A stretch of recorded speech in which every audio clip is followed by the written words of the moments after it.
安侯世子怀里掉下的是女子的小衣。武安侯世子不是一直洁身自好吗？怎么会有女子的小衣？没想到世子也是这般风流人物，这是哪个青楼姑娘给的定情之物吧？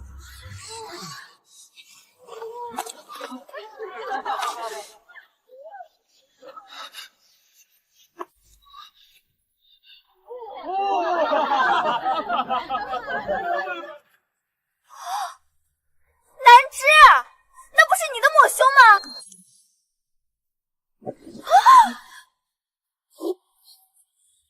对不起，南芝，我不是故意的。南芝，我只是想时时想着你，才随身带着，不是故意让别人知晓的。我们不过情不自禁，才有了肌肤之亲。一句话，便将我钉死在耻辱架上。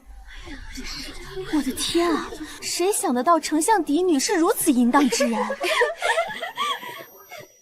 真是知人知面不知心啊！连太后都夸他知书达理、京中明珠，殊不知是这样水性杨花之人。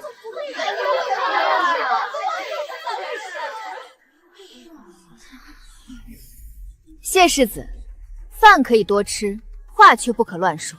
你拿着谁的贴身之物，却赖在我的身上？我与世子每次见面谈话不到10句，何来的情不自禁？何况我们崔家百年世家，嫡女出行，别说婆子丫广一堆，连侍卫都得跟着。什么时候会有机会与你单独相处？还有了肌肤之亲，你是武安侯世子，但我们崔家也不是普通人家，由得你泼脏水，污我崔家百年清誉。是啊，崔家那可是百世氏族，家规祖训严苛的超乎迹象。崔家嫡女怎么可能会做出这种自毁家门的事？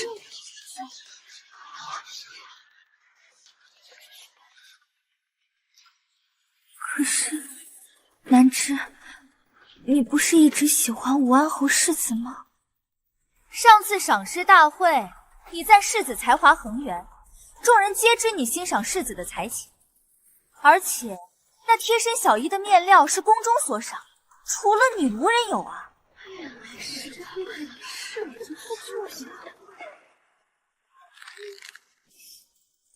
县主说的是，可是县主，你说那布料颜色好看，你很喜欢。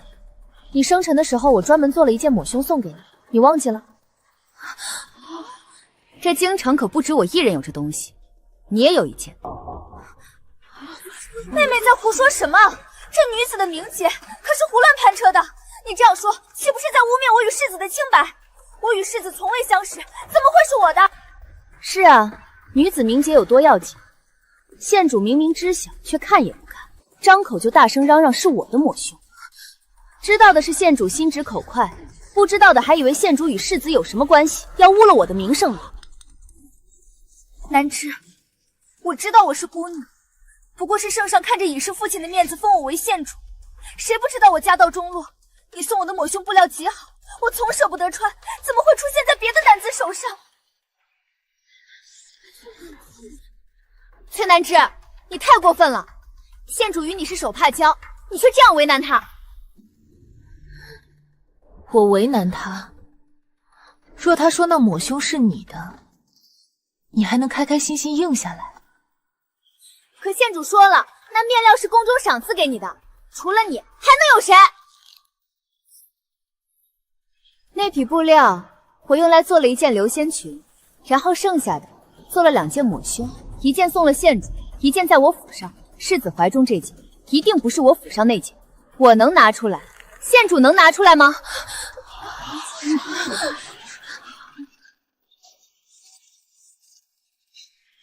好了，南芝，我知道是我的错，我不该把这东西带在身上，我向你认错。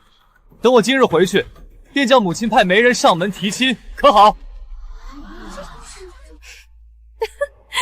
谢世子真是好笑，我与你只见过2次，都是在宫宴上，连话都未说过几句，就变成与你两情相悦，岂不可笑？上门提亲，以世子这样颠倒黑白的人品，你配不上崔家门第。南芝，你别再生世子的气了，他已经知错了，你便饶了他吧。他要上门提亲，这事便接过了，反正未婚夫妻有些亲热，大家也不会说你什么。不会说我什么？在梦里，我被你们泼了脏水，被长公主杖责30，活活痛死在道观。现在，我绝不会让噩梦重演。承欢县主句句都离不开帮武安侯世子说话，不知道的还以为你心悦他呢。我没有，南枝，你怎么可如此污蔑我？长公主殿下，事关崔家名声和南枝的清誉，请长公主做主，臣女可以自证清白。宫中赏下的布料，臣女早做成了这件流仙裙，还有2件抹胸，请殿下明鉴。那2件抹胸，你说送了1件给县主，那另1件呢？抹胸是贴身之物，难道妹妹为了一件小事，便要将自己贴身之物展示在众人面前吗？这成何体统？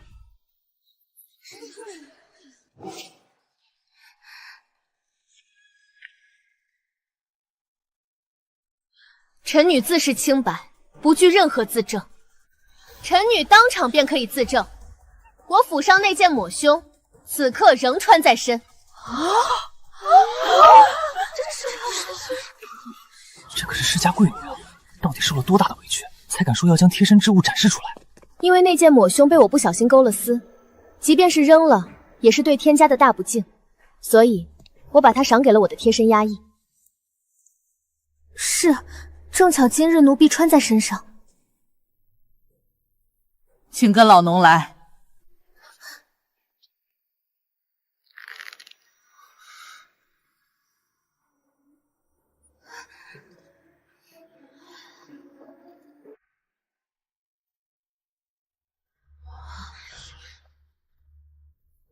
果真是这丫娃穿在身上呢，而且抹胸上确实勾了丝，坏了花样。崔小姐并无撒谎。竟然是真的！崔小姐府上那件确实在这里。武安侯世子，把你手上的抹胸呈上来，让本宫好好看看。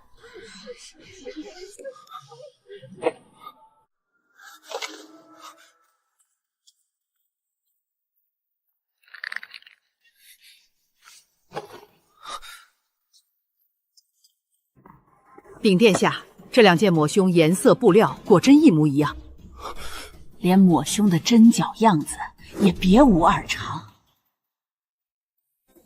承欢县主，你可还有话要说？就算是一样的布料，也不能证明这就是我的。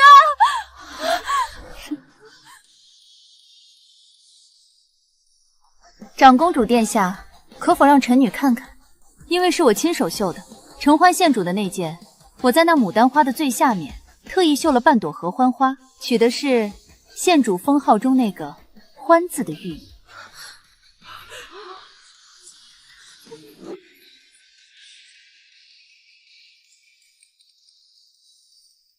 看，真的是合欢花！天啊，真的是承欢县主的抹胸！这真是贼喊捉贼！他们俩有奸情，却因为抹胸掉出来，推在人家崔南枝身上。幸亏崔小姐机灵，否则这名声尽毁，谁家会娶啊？崔家100年清誉，差点毁于一旦。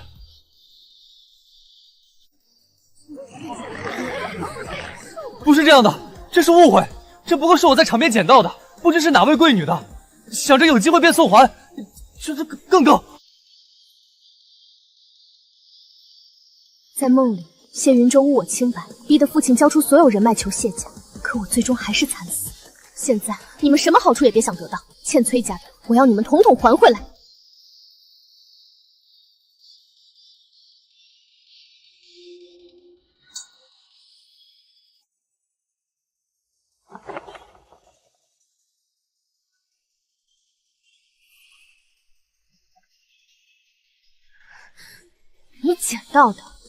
你捡到的却张口说是我的抹胸，是与我有了肌肤之亲后的定情信物。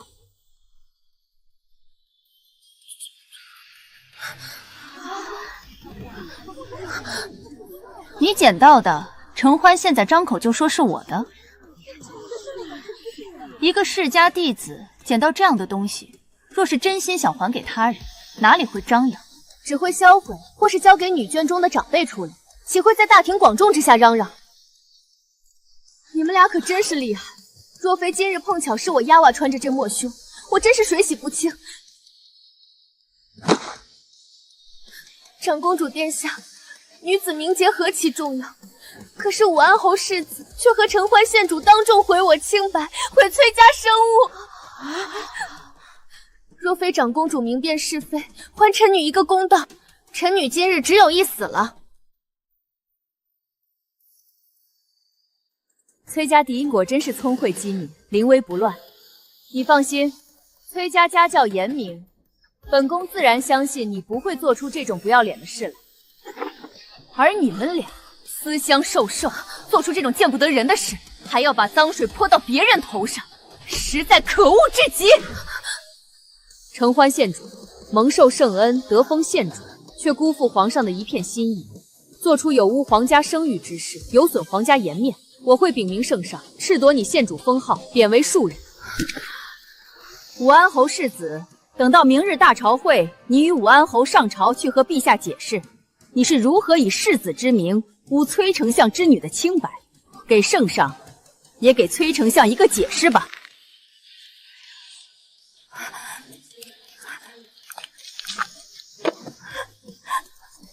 请长公主殿下臣怜，承欢与世子是两情相悦。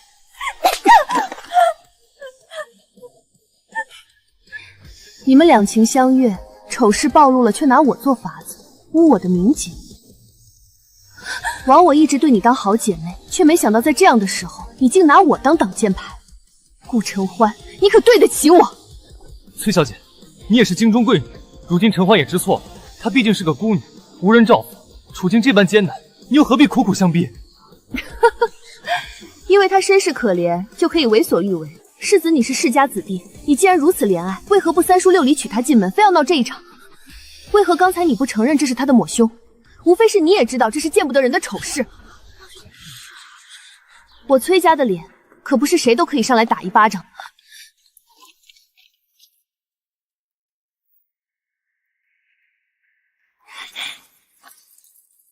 长公主殿下，都是臣妇教子无方，让这孽俏做下这样的丑事。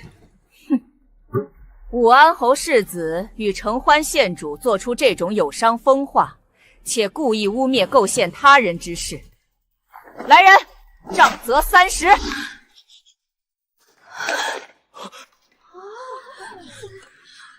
求殿下饶命啊！求殿下饶命！殿下，臣愿意替承欢受刑。这不打如何长得了记性？不得替刑。来人，打！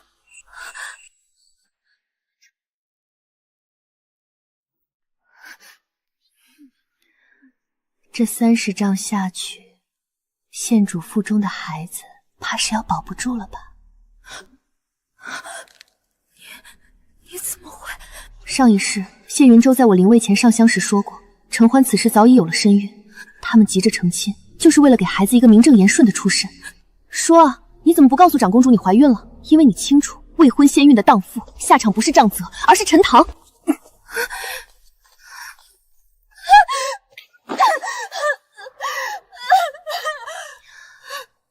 这30杖下去，轻则皮开肉绽，重则伤筋动骨。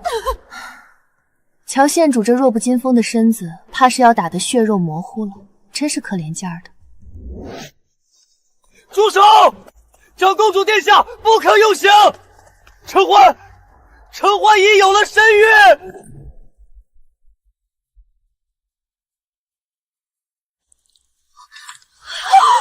承欢，你可是堂堂县主，你居然珠胎暗疾，你这般行径对得起皇上对你的恩宠吗？长公主殿下，请为臣女做主。他们两人私通有了骨肉，那是他们的暗撒事，可他们竟为了遮丑，合谋要拖我下水，坏我名声。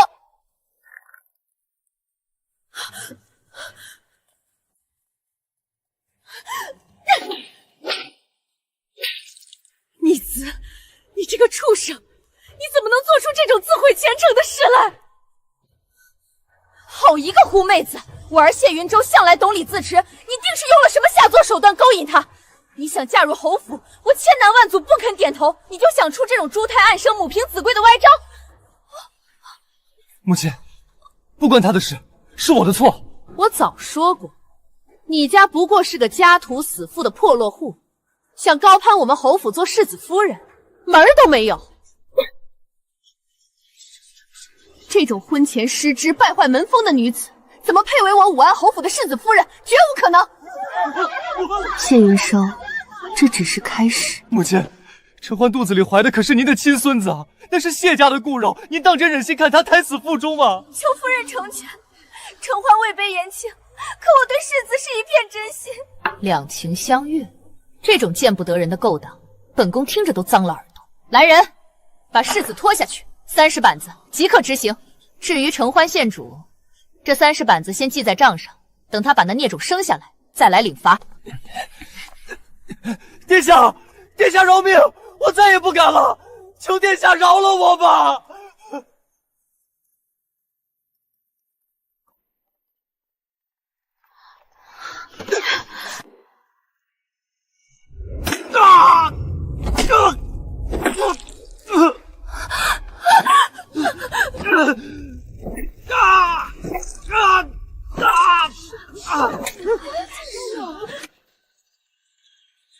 听说了吗？武安侯世子和那个落魄县主私定终身，肚子里都有种了。何止啊！他们还想栽赃给崔成家的嫡女，结果被长公主当场拆穿，世子屁股都被打烂了。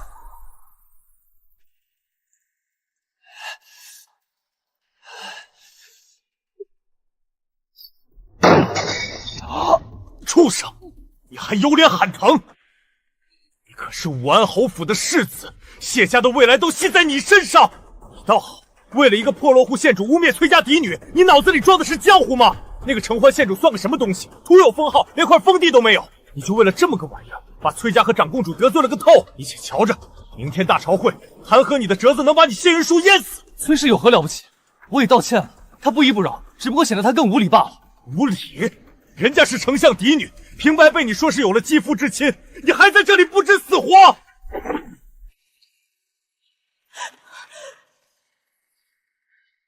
备上厚礼，明日你亲自去丞相府赔罪。好一个武安侯世子，居然敢在众目睽睽之下毁我儿清誉，把崔家的脸面往泥里踩！我的儿，你受委屈了，幸亏你没事，否则娘也不活了。女儿没事。娘，您看我这不是好好的吗？谢云轩和顾承欢想害我，没那么容易。明月，今日亏得你动作快。是小姐神机妙算，若不是小姐让奴婢回府，火速换上那件勾了丝的抹胸，当场拆穿那2人的奸情，今日那些脏水，奴婢真是不敢想。在梦里，我被流言围攻的不知所措，才让那对男女得了逞。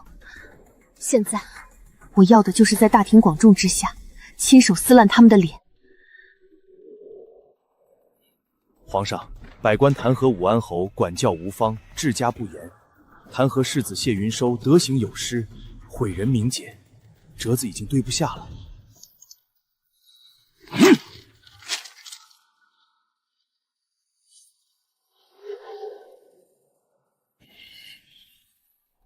武安侯谢云舟真是好大的胆子！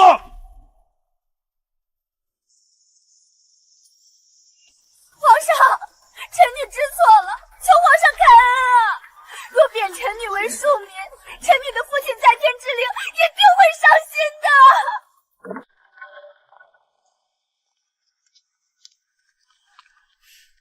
顾小姐，你也配提威远将军？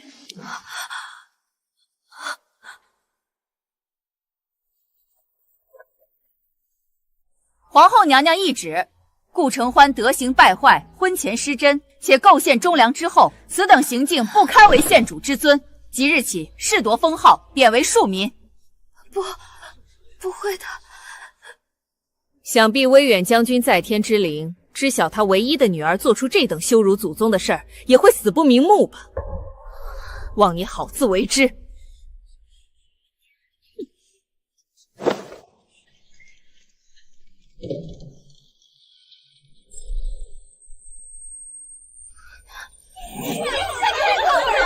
还县主呢，原来是个不要脸的货色。别看了，顾小姐。哦不，现在该叫顾姑娘了。这宫门你这辈子都进不去了。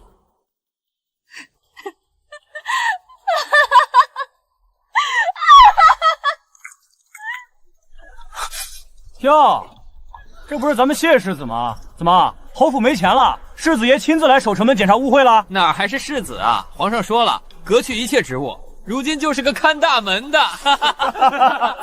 崔夫人，千错万错都是臣父教子无方，让这逆子犯下弥天大罪。这些礼物不值什么，只当是给崔小姐压惊的添妆。谢家教风有师，实在无颜见人啊。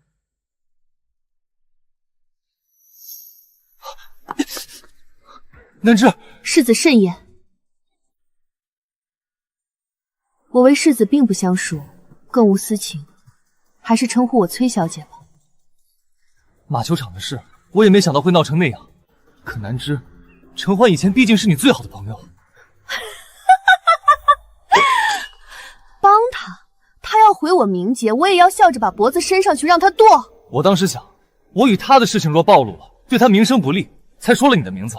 你是崔家嫡女，背后有丞相府撑腰，就算名声受点损，崔家也会拼死护着你，外人又能拿你如何？所以，就因为她是孤女，便可以随心所欲毁我名节；就因为她是我的好朋友，便能拿着我的好心踩在地上作践。谢云收，我崔家的名声是几代人流血流汗维护下来的，里面多少辛酸血泪，凭什么给你和那个女人当挡箭的法子？世子的脸也未免太大了些。你与顾承欢私相授受，那是你们谢家和顾家的丑事，我崔南芝凭什么受你们的作践？今日的赔罪，我绝不原谅。顾承欢与我也再不是什么朋友，世子还是带着这些箱子，请回吧。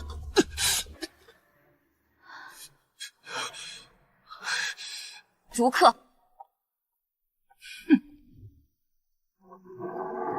封号没了，赏赐收了，如今我竟落得这般田地。谢云收，你若不娶我，我便带着谢家的骨肉一起死！闹出这等满城风雨的丑事，若非为了那块骨肉，我谢家绝不会要这种女人进门。她若想进府，只能做妾；想做世子夫人，简直是白日做梦，绝无可能。妾，你让我顾承欢去当妾？我可是当朝县主，我不想活了。夫人，我家姑娘说，若是侯府执意让她以妾室之位进门，她拼了命也要去敲那登文壶。她敢敲登文壶要先受廷杖，她是不想活了吗？姑娘说了，横竖是一死，到那时她就当众状告世子，害她珠胎暗生后又始乱终弃，她命丢了，武安侯府这百年世家的清誉，怕是也要跟着陪葬。好一个顾承欢，真是个不要脸的县主！回去告诉他，世子夫人的位置给他，让他安分些。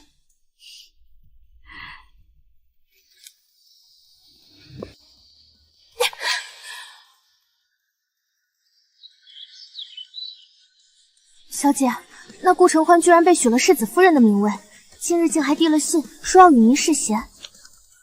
手帕交情，他这是见我没死，心里不痛快呢。那小姐千万别去，谁知道他安的什么心？他费了这么大劲设局，我不去，这戏怎么唱得下去？小姐，不行啊，太危险了。备轿。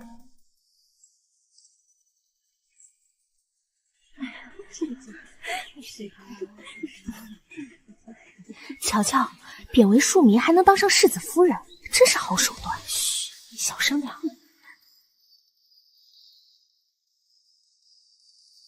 兰芝，我错了，我知道是我对不起你。如今我要出嫁了，只想求你这个最好的姐妹原谅。我为你亲手绣了这条裙子作为赔罪，你换上看看合不合身，以此示前嫌，好不好？好啊，不必丫鬟伺候了，裙子是我做的，我帮你穿戴更熟悉些。咱们姐妹也正好说说痴心话。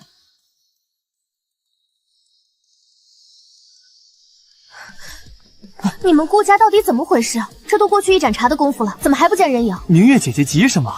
那件石榴裙穿起来讲究，自然要慢些。是哪家小姐的尖叫声？快去看看，别出事了才好。大白天的，这是在闹什么？哪家的小姐在里面？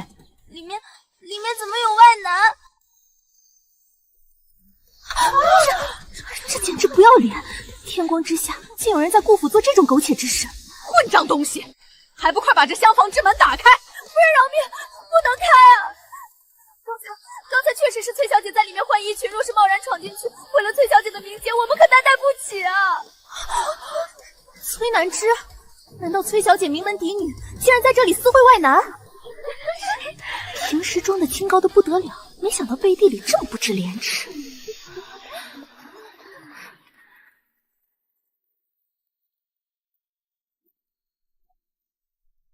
怎么回事？你家小姐呢？怎么能让崔小姐在府上出这种事？若是崔家嫡女有了闪失，你们顾家担得起这个责任吗？还愣着干什么？快把门打开，把里面的邓徒子给我抓起来！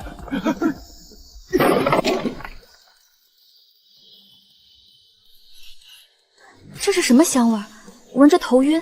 暗糟东西，这是坊间那些见不得光的暗娼馆子卖的暖情香。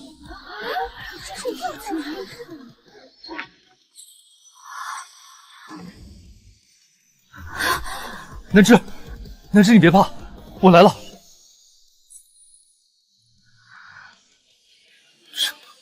承欢，怎么是你？天啊，竟然是承欢县主！原来竟是顾承欢自己在里面与外男苟且啊！这可真是开了眼了。他不是都已经有了世子的身孕吗？怎的还如此不知廉耻，在自家府邸勾三搭四？怎么会是你在里面？不应该是崔南之吗？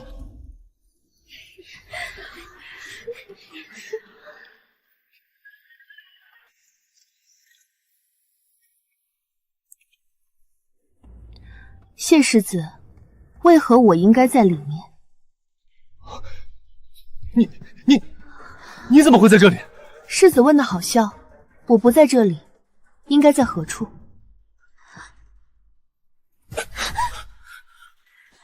是你，崔南之，是你害我，是你叫了外男进来轻薄于我，大家要为我做主啊！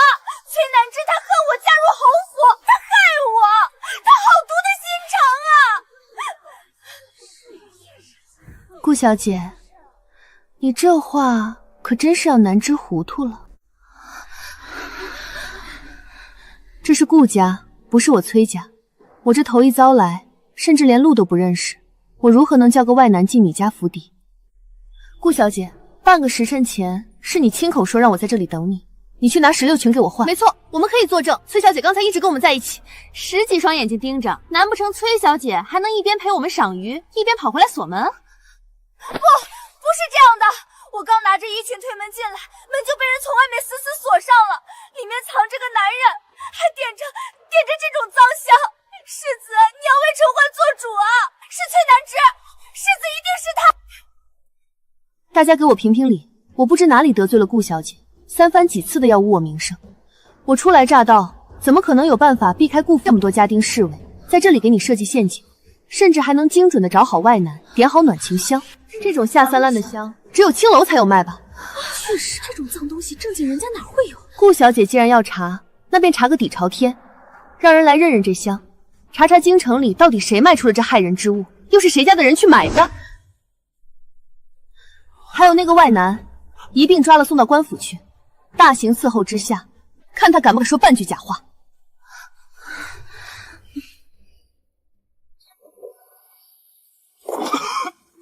清醒了吗？清醒了就当着诸位夫人的面说说，谁给你的胆子，敢在顾府做这种苟且之事？是他们俩说知道一个闺女进来，关在一起，一起斩查顾府就行。可是我一进去就被屋里的迷香熏得昏头转向，我真不知道进来的人是谁啊！胡说！我怎么可能认识你这种东西？你休想抵赖！那天在茶馆里找我办这事儿的时候，你走得急，掉了一块手帕被我捡着了，这就是证据。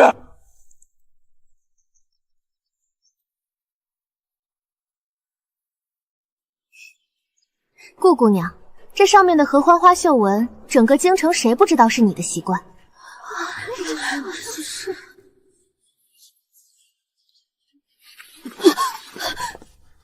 陈欢，你怎么能做出这样的事？太让我失望了！你快给南枝道歉！想做正事，你便是告到宫中去，我谢家也绝不会认你这个儿媳。今日闹出这样的丑事，我告诉你，要不你现在就去进猪笼，要不你想进侯府，就只能做最下贱的侍妾。世子，你为何不说话？这难道是我一个人的主意吗？你亲口告诉我的，只要让崔南枝坏了名声，全京城便无人敢娶她。到时候她为了遮丑，只能乖乖嫁进侯府给你做妾。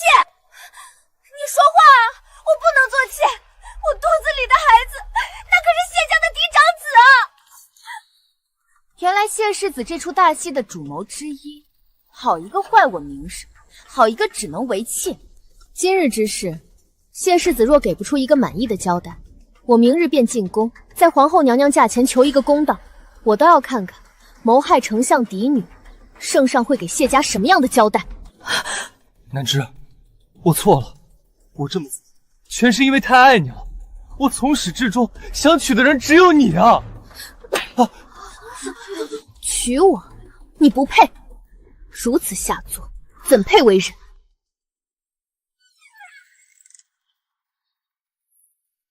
退后，这香里有暖情散的味道。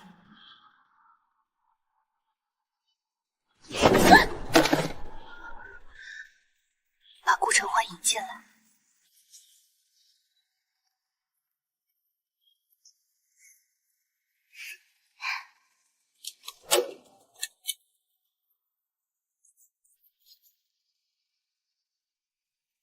谢云生，你想要我崔家的人脉，还想作践我的尊严。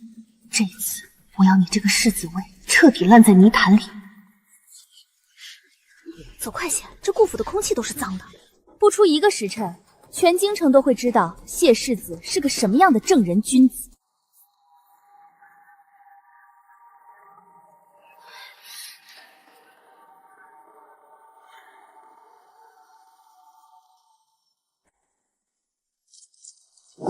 笨蛋，你还有脸跪在这儿，在顾府这种众目睽睽的地方，又爆出这种丑闻！父亲，孩儿知错了，是顾承欢，是他引诱孩儿，求您再给孩儿一次机会。机会？武安侯府是谢家几代人的心血，断不可断送在你一人之手。明日我会上请罪折子，把你的世子之位让给你的弟弟谢云心。父亲，孩儿以后一定改。我给过你太多次机会了。瞧瞧，承欢县主如今竟只配一顶粉轿子从后门抬进来。什么县主，那是庶民。若非肚子里还有块谢家的种，怕是连这后门都进不来。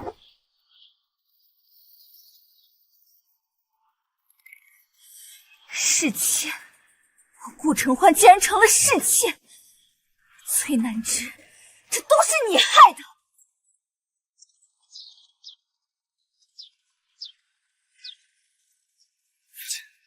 您真的要把我分出去？你如今名声扫地，手中职务全无，留在府里只会让谢家继续蒙羞。这间小宅子是给你们的最后体面，这些是分家的银钱。从今日起，你带着顾承欢搬出去住吧，日后好自为之吧。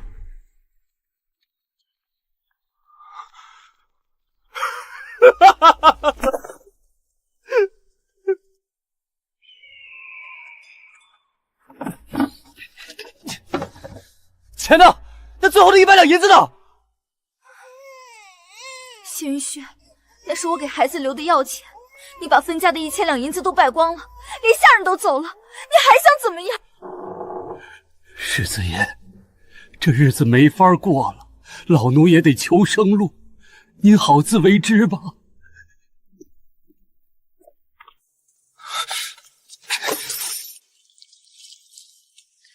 乔建美，那就是以前那个顾县主，听说现在一天干满工也才赚100来个铜板，活该！这种害人精，嫁个赌鬼世子，这就是报应。姓谢的，欠了赌场500两还想跑？武安侯也说了，你谢云州早不是谢家人了，死在外面也没人收尸。不，我是世子，我弟弟会救我的，饶命！世子，去地府做你的世子梦吧。听说了吗？那个赌鬼谢云州欠了赌债想跑，被赌场的打手打死了。可不是嘛，这顾承欢成寡妇了，房子也被拿去抵债，只能住这破草屋了。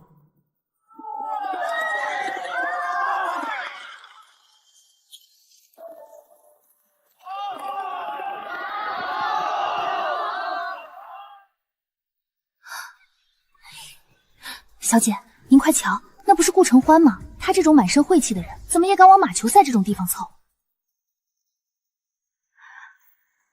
小姐，这顾氏的眼神太吓人了，跟阴沟里的蛇似的。要不，奴婢叫几个护卫过去，把他这种不祥的人赶出去，省得脏了您的眼，再冲撞了长公主殿下。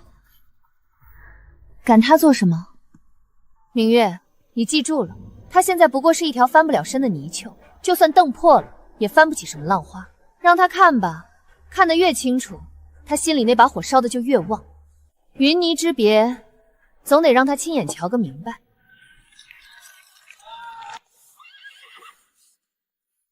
小姐，还在想那个女人？她现在的日子，连咱们府里的粗使婆婆都不如，哪还有命蹦的？明月，顾承欢这种人狠到骨子里，不到黄河他是不肯死心的。那种不知廉耻的东西，居然还敢往这儿凑，简直是污了本宫的眼。南芝，他是烂泥里的虫，你理他作恨，省得脏了自己的身份。殿下说的是南芝失神了。殿下请看，平阳伯家的小公子这一记扣杀倒是精彩。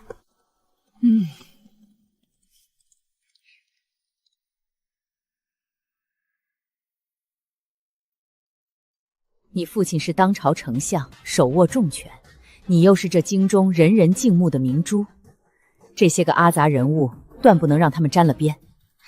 南芝明白，定不负殿下厚爱。小姐，顾承欢住在城郊那个破草房里，听闻连顿像样的饱饭都凑不齐。崔家百年世家，父亲手握重权，他如今无权无势，确实再难翻盘。可我终究还是低估了他的执念，也低估了人心的险恶。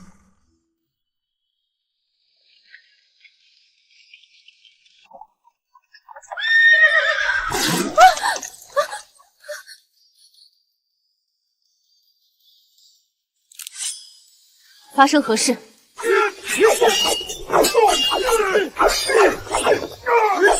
有刺客，护驾！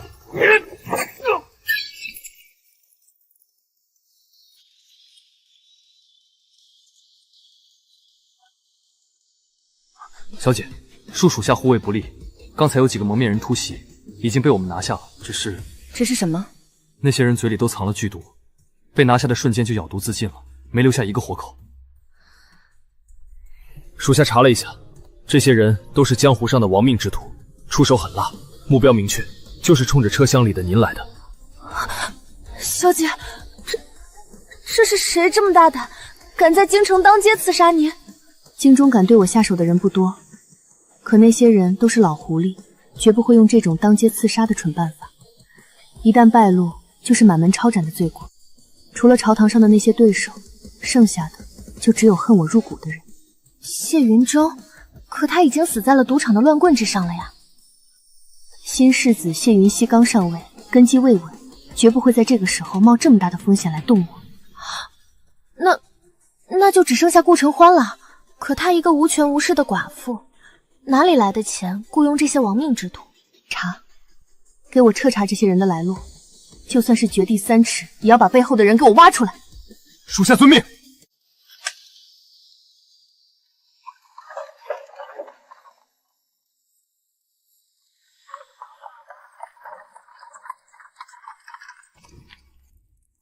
小姐，您别太担心，下次出门我们多带些人，绝不会再让您出事。这不是简单的刺杀。顾承欢要是有这个本事，就不会落到今天这个地步。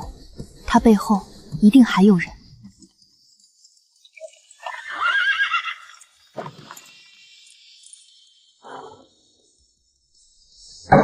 好大的胆子，居然敢动我崔家的女儿！我要让他们知道，我崔家的女儿不是那么好欺负的。父亲，此番刺杀并非寻常，背后之人极深。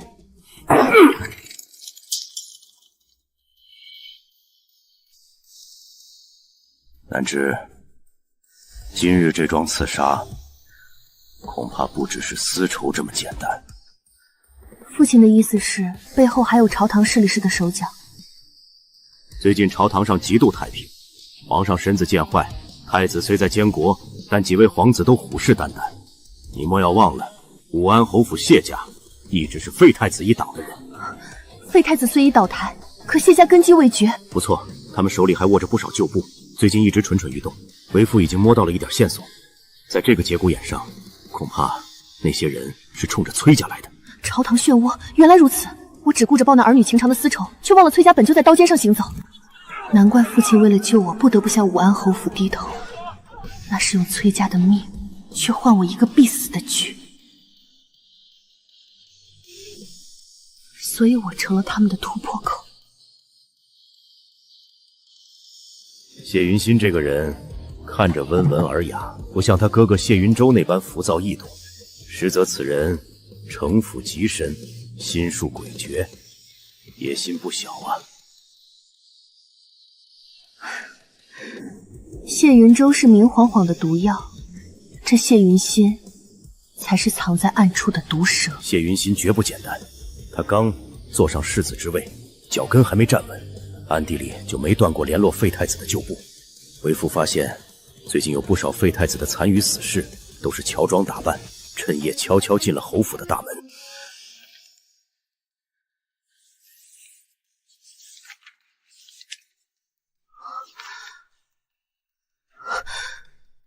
这些记录密密麻麻，简直让人后背发凉。父亲，我一直以为谢云虚能坐上世子之位，不过是沾了谢云舟自己作死的光。可现在看来，咱们都低估他了，他才是那个藏得最深的人。难怪那日顾承欢找来的那个男人会那么干脆的反水。那人原本是拿了顾承欢的钱，怎么可能被我一下就全招了？除非有人给了他更大的生路。你觉得是谢云心在推波助澜？没错，他那时候也在场，那副义愤填膺的样子分明是做戏。他那是借着我的手彻底除掉了自己的亲哥哥，真是好一手借刀杀人。可若没有顾承欢那个蠢货递刀子，他也演不成这出戏。父亲，那顾承欢呢？他和谢云仪是不是也早就有了勾结？目前还没有查到谢云心与顾承欢直接往来的证据，但你莫要忘了，顾承欢虽落魄，却是威远将军的遗女。威远将军当年确实是废太子的死忠亲信。我想通了，顾承欢恨我入骨，谢云熙想扳倒崔家，这两个人是一拍即合，结成了死同盟。好，真是好得很。我本以为铲除了谢云舟便是斩草除根，却没想到只是根触枝。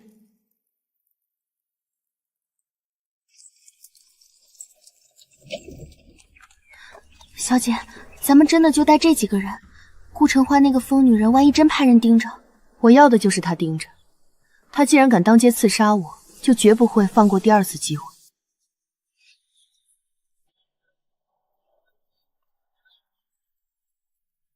小姐，这后山也太静了，怪渗人的。静才好。明月，你去前厅替我看着香火，我想独自去禅院歇息，不必跟着。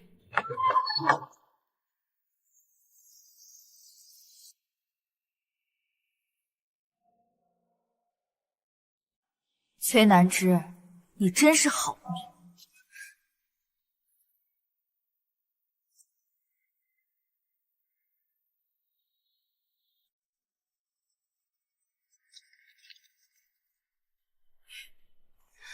怎么，顾氏，上次在那巷子口派了一群废物没能杀了我，这次舍得亲自出马了，你是想跟我同归于尽？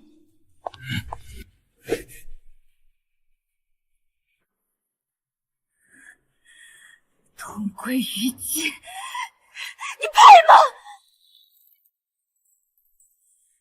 崔南之，你瞧瞧我现在的样子，我落到今天这个地步，全都是拜你所赐。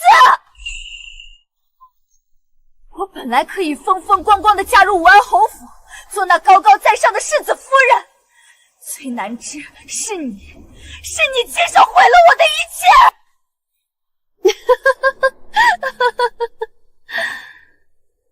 我毁了你的一切，顾承欢，你的良心呢？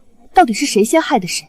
那日马球赛上，你和谢云舟私相授受，暗定终身，这些事是我逼你做的吗？丑事败露了，你们就联手想毁了我的名节，逼我不得不嫁给谢云舟做妾。那又怎么样？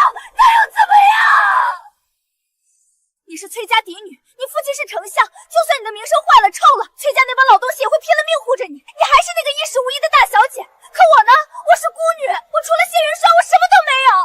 我不这么做，我就嫁不进侯府，做一辈子没人看得起的破落户。当初在马球赛上，只要你肯帮我一把，只要你肯乖乖认下那件抹胸，我又何至于落到这步田地？是你崔南之非要把事情闹大，是你亲手毁了我顾承欢一辈子的人生。所以，这就是你和谢云馨勾结在一起，派死士当街刺杀我的理由。顾承欢，你是不是以为靠着那个谢云溪就能扳倒我，甚至扳倒整个崔家？你还在做梦，以为能靠着他重新过上人上人的日子？顾承欢，你就这么信谢云烟？你觉得他是个什么样的大善人？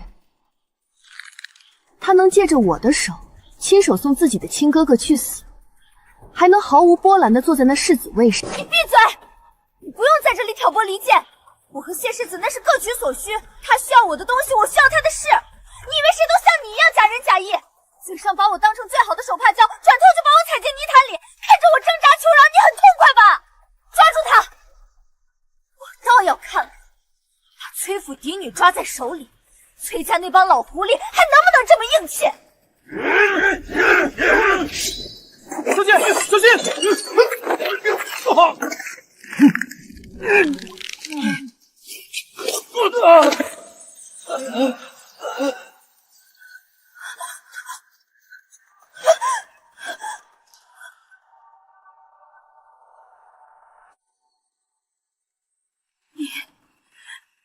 你早就料到了，不然呢？你以为我今日只身前来是来陪你重温旧梦的？顾承欢，你这点伎俩在我眼里就跟小孩子过家家一样。说吧，你手里到底握着什么东西，能让谢云溪那种无利不起早的人愿意冒着灭门的风险跟你合作？还有，他让你做的除了刺杀我还有什么？你不肯说也没关系，反正这2个人我已经拿下了，带回丞相府好好审一审，总能审出点什么。顺便把你和谢云溪勾结，意图谋害命王家眷的事儿直接捅到皇上面前。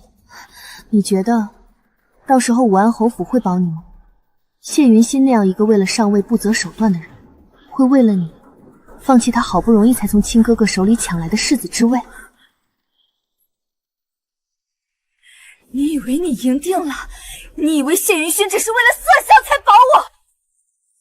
崔南之，你想知道谢云馨为什么愿意合作？好，我告诉你，我手里握着的是当年武安侯和废太子私相授受的密信，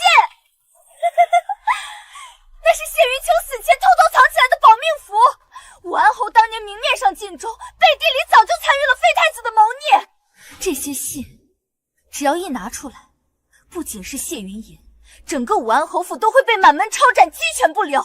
谢云银是怕我把信交出去，他才不得不听我的。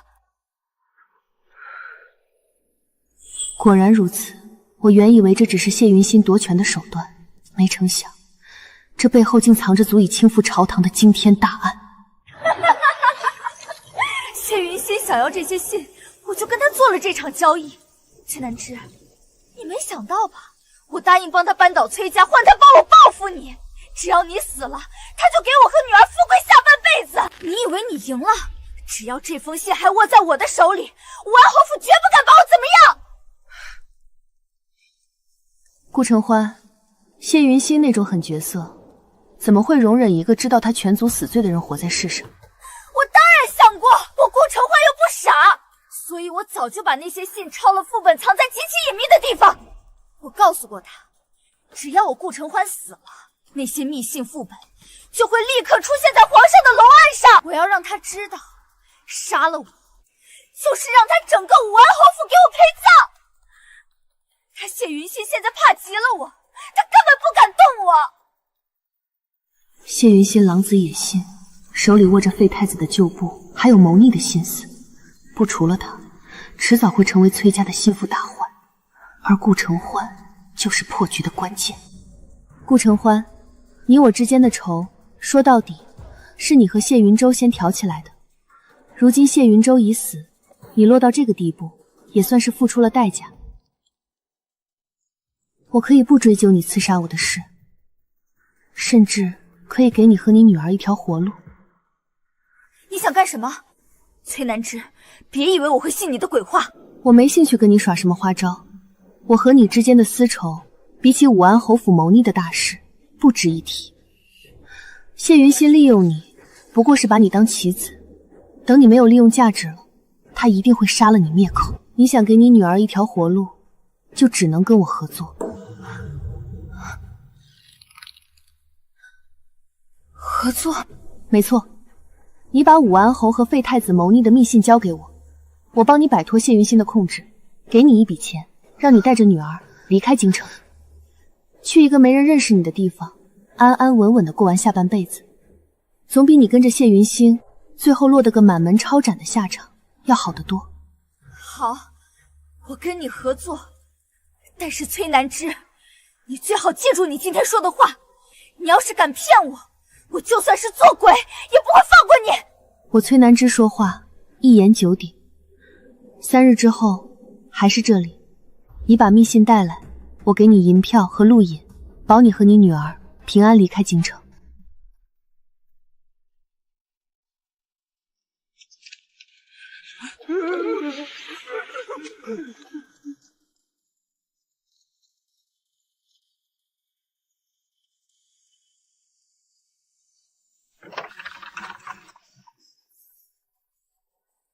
小姐，你为什么要跟顾承欢合作啊？他之前那么害你，咱们刚才直接把他抓起来，交给官府不就好了吗？抓了他容易，可拿不到密信，就除不掉武安侯府这个心腹大患。谢云熙狼子野心，不把他彻底扳倒，迟早会给崔家招来灭顶之灾。至于顾承欢，他是什么性子，我比谁都清楚。他若真心悔改，我便给他一条活路；他若敢耍花招，我便让他求死无门。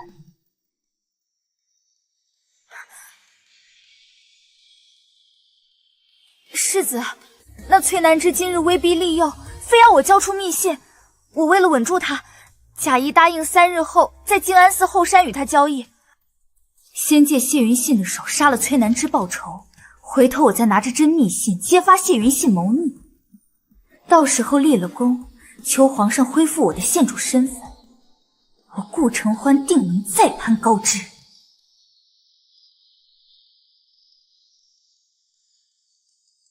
小姐，顾氏果然去了侯府，他将密信碎片给了谢云信，还约了世子在3日后的交易地埋伏。果然不出我所料。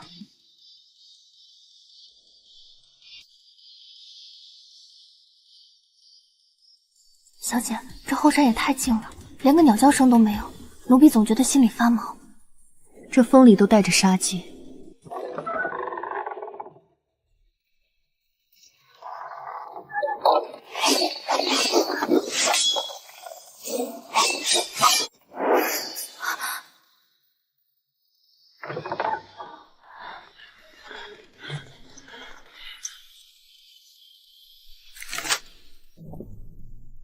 崔小姐，本少子恭候多时了。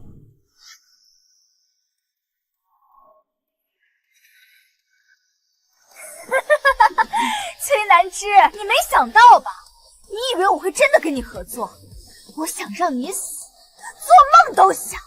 我要的从来只有你的命。我料到了，顾承欢，你这点两面三刀的伎俩，我早就见识过了。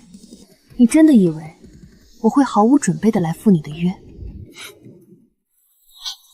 崔南之，事到如今还要装腔作势吗？这里是后山，前不着村后不着店，就算你这几个暗卫再厉害，也挡不住我精心培养的死士。今天这里就是你的葬身之地，你必死无疑。是吗？谢世子，你以为你和废太子旧部勾结，意图谋逆的事，皇上和太子会不知道？你以为你伪造证据构陷我父亲，皇上真的信了？什么意思？意思就是你今天布下的这个局，不过是我给你挖的坟墓。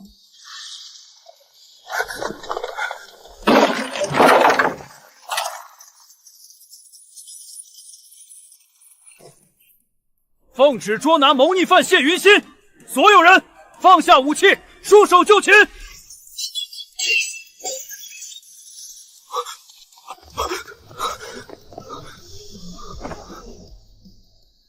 不可能！你怎么会？我怎么会提前知道你的计划？谢世子，你真以为顾承欢给你的那些密信是真的？他给你的不过是我让他交给你的假货。真正的谋逆密信，我早就交给了太子，呈给了皇上。从你和顾承欢勾结在一起，打算刺杀我的那一刻起，你的结局就已经定了。崔小姐，谢世子方才承认谋逆、刺杀命宫家传的狂言，本官已一字字不二地记下了。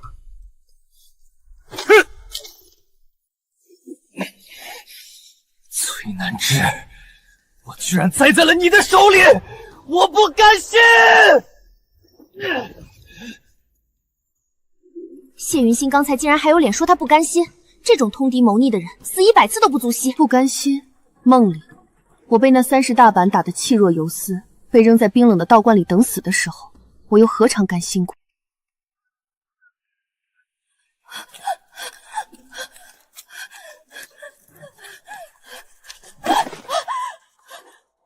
南芝，我错了。崔小姐，我真的知道错了，是我鬼迷心窍，我是被谢云心给蛊惑了呀，是他威逼我，是他拿女儿威胁我，我才不得不听他的。南芝，求你饶了我这一次，求你看在我们曾经是手帕交的份上，放过我和我的女儿吧。她才那么小，她不能没有母亲啊！手帕交，顾承欢，这2个字从你嘴里吐出来，当真是脏了这禅院的清净。你第一次在马球赛上设计，想用一剑抹胸毁我名节的时候，你怎么没想过我们是手帕交？你第2次在大庭广众之下骗我去换衣裳，让我与外男共处一室，存心让我万劫不复的时候，怎么没想过我们是手帕交？甚至你勾结谢云心派人当街刺杀，想让我死，想让整个崔家满门抄斩的时候，你心里可曾有过半分情谊？小姐当初好心想给你和你女儿一条生路，是你自己贪心不足，非要往死路上撞。我给过你活路，是你自己亲手把它给断了。你这辈子不是最看重你那县主的身份吗？不是最在乎你这张虚伪的脸面和那些所谓的荣华富贵吗？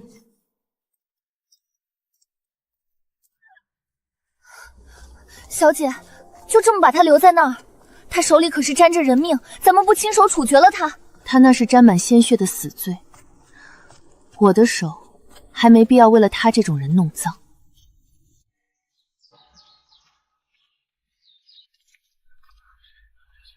小姐快看，是大人的剑足解了。南芝，皇上已降下圣旨，那些弹劾为父的折子都被证实是谢云心指使下人伪造。丞相大人，崔小姐，武安侯府那边出大事了，皇上震怒，一下旨抄了武安侯府，老武安侯被赐死药，谢云心谋逆，判斩立决，男丁全部流放。崔氏嫡女难知，揭发谋逆有功，特赐锦缎100匹、珠翠10箱，以资嘉奖。崔丞相忠心体国，官复原职，奖金1000两。谢主隆恩。父亲，崔家的危机这回是彻底解除了。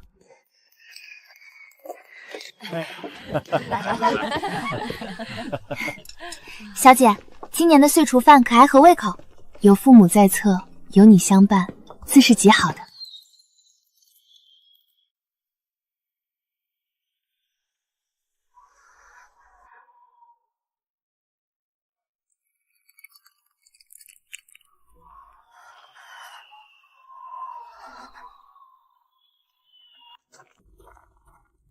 哎呦，这冻死了一个，眼睛还睁着呢。这大过年的真晦气，连个收尸的亲人都没有。算了，看着可怜，弄张席子卷了扔乱葬岗吧。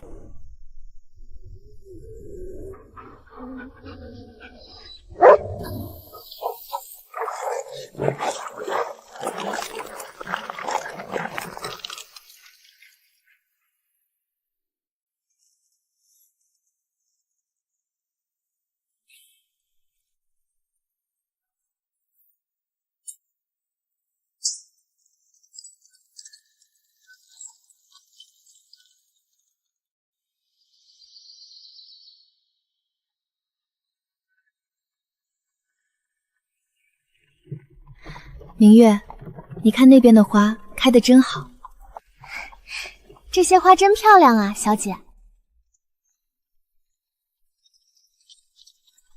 那些阴暗沟渠里的魑魅魍魉，再也不配出现在我的人生里。